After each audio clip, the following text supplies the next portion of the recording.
Hi folks, this is Jason at UK. My website is jasonburnspreacher.com, jasonburnspreacher.com, jasonburnspreacher.com. There's loads of things that you can get on there that you can study and study about Christianity and other religions as well, and other topics. I want to just discuss this issue or talk about this issue of oral tradition. The Muslim apologist will tell you that the Koran text doesn't matter at the end of the day because the Quran is an oral tradition. We're hearing quite a lot of this from Muslim apologists at the moment. They're moving away from arguing for a text, which is absolutely absurd. It's just absolutely absurd that what they're doing. What I've noticed, the Muslim apologists are moving away from arguing for text of the Quran, and the reason is scholarship is so strong now that they just can't hide the lies, and the lies are that the ancient manuscripts of the Quran that we have are not perfect. There are variants, there are mistakes, and they're just lying to the public about this.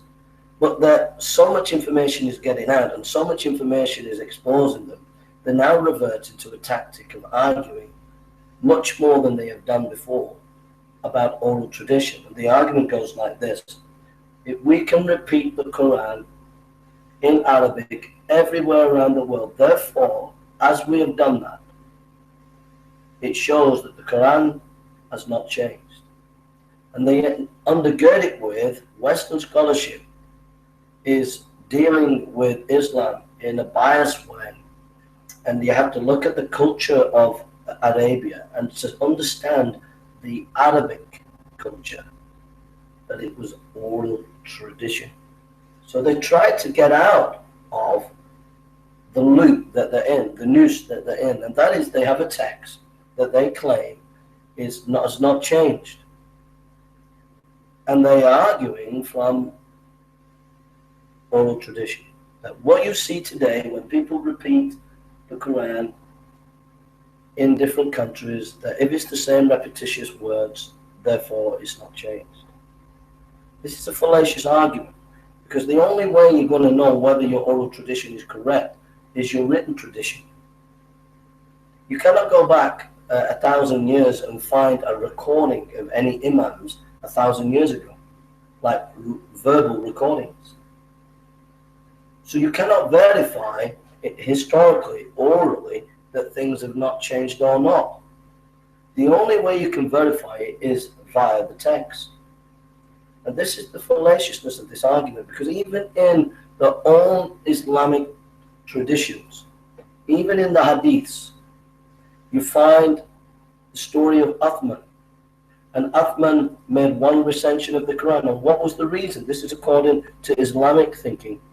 There was different pronunciations, so one text had to be made. So they argue that oral tradition is the confirmation that the Quran is correct and not changed, and yet oral tradition was not working even in the time of Uthman.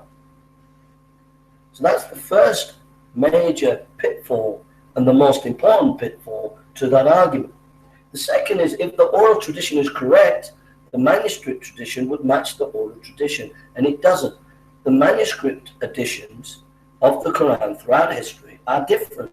They are not the same. They are changed. There are variants, thousands of variants in a variety of manuscripts of the Quran.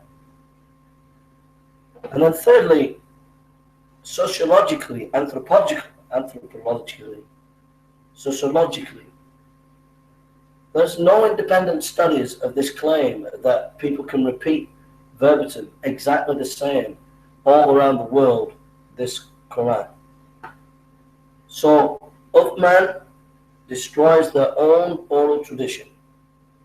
The text destroy their own oral tradition, and their subjective argument implodes on itself when it comes to this argument of repeating.